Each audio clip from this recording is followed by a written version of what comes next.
మరి దీనికి ఎలా తగ్గుతుంది అంటే కొన్ని రకాల ఫుడ్ హ్యాబిట్స్, అదేవిధంగా కొన్ని రకాల జీవన శైలిలో మార్పు చేసుకుంటే ఈ జీఆర్డి లేదా ఊర్ధ్వగత ఆమ్లపిత్తం అనేది మనకు పూర్తిగా తగ్గుతుంది. ముఖ్యంగా టయానికి ఆహారం తీసుకోవటం ముఖ్యం. అదేవిధంగా తిన్న వెంటనే పడుకోకూడదు. ఒక 100 ఫీట్స్ నడవలసి ఉంటుంది. పడుకునేటప్పుడు ఫస్ట్ ఎడమ వైపు తిరిగి పడుకోవాలి. ఆల్కహాల్, స్మోకింగ్ మొదలైనవి పూర్తిగా అవాయిడ్ చేయటం చాలా మంచిది. ఇంకా నెక్స్ట్ ఎక్కువ ఉప్పు, కారం, పులుపు తగ్గించాలి. మజ్జిగ ఎక్కువ యూజ్ చేయాలి.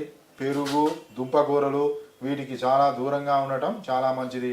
పికిల్స్, నిల్వ చేసినటువంటి పచ్చళ్ళు ఇవి తీసుకోకూడదు.